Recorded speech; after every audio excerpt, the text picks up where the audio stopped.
Hi, I'm Kevin Close. I'm the head chef of the BetsyBass01, and today we're going to cook the bass dish from our menu, which you can find available on our website. Hi, we're going to take 2 fresh fillets of bass that have been pin-boned and filleted by my fishmonger, and he's taken away all the scale as well. Very little trimming to do, just a little bit of work on that to make it look nice on the presentation. And there we've got 2 nice fillets. We're just going to pinch this up now and score it. And this will help with the cooking process, just get the fat through to the fish, to the flesh.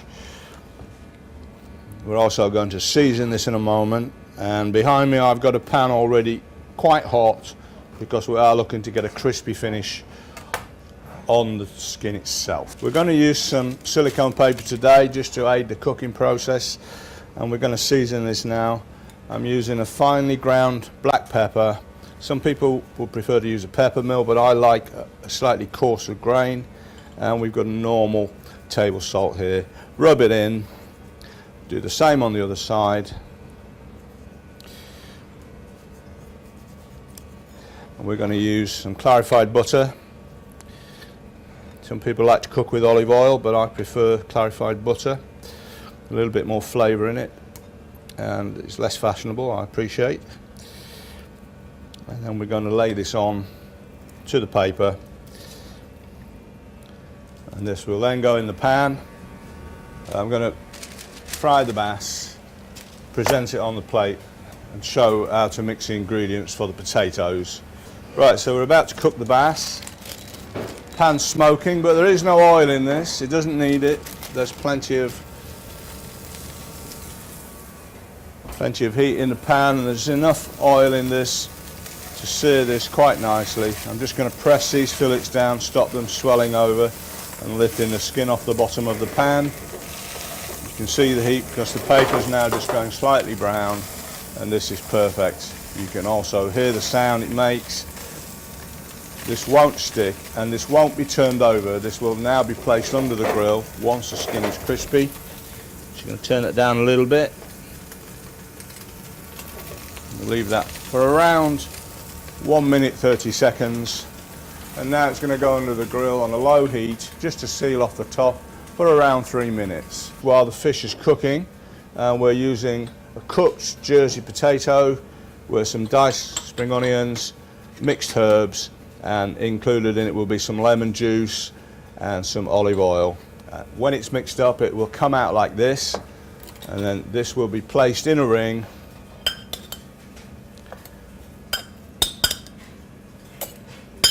Be used as a base for holding the vegetables and for mounting the fish on top, and you give a nice high presentation and makes the plate look full and gives it a nice aesthetic pleasing look. Just place it out, nice central position, lay out the broccoli. This is the base for the fish, still very, very moist. We're going to turn that over just to rest a little while. You can see already now that the paper has done its job. It's been cooked beautifully, nice colour. And while that's resting for 2 minutes, just to let the oil come off, it's going to stay crispy. It doesn't want to be there too long. What we'll do is we'll just add a small amount of fish velouté, which is a fish stock, cream, and some butter. We'll reboil this and serve it round the pan. While you're making your stock, just correct it with some salt and pepper if it needs be. So using clams and mussels to complement the shellfish sauce that's already cooking. And these will be placed around the dish. Try to give it some symmetry. And then place on the bass on top.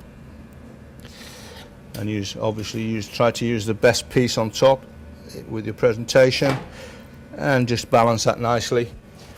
Ready for the sauce. The butter's melted. We're just going to run this sauce into a sauce boat for pouring, and we're going to add these bits of colour just to help with the contrast of the food, and just to add a little bit of flavour as well. Of course, can't go anywhere without micro herbs these days, so we're going to just put some micro herbs on. Pouring the sauce gently round. Don't drown the fish. They're coming to eat the fish, not the sauce. So treat the sauce as an accompaniment. Add in your herbs. Don't put it on top of the fish. People are looking at a nice piece of fish that you've taken time to brown. So just put the herbs around it. Make it look nice. Finally finishing off with a little bit of green, which is chives, just has a nice onion flavour. And there it is, the bass dish from the menu of the Betsy Wynn.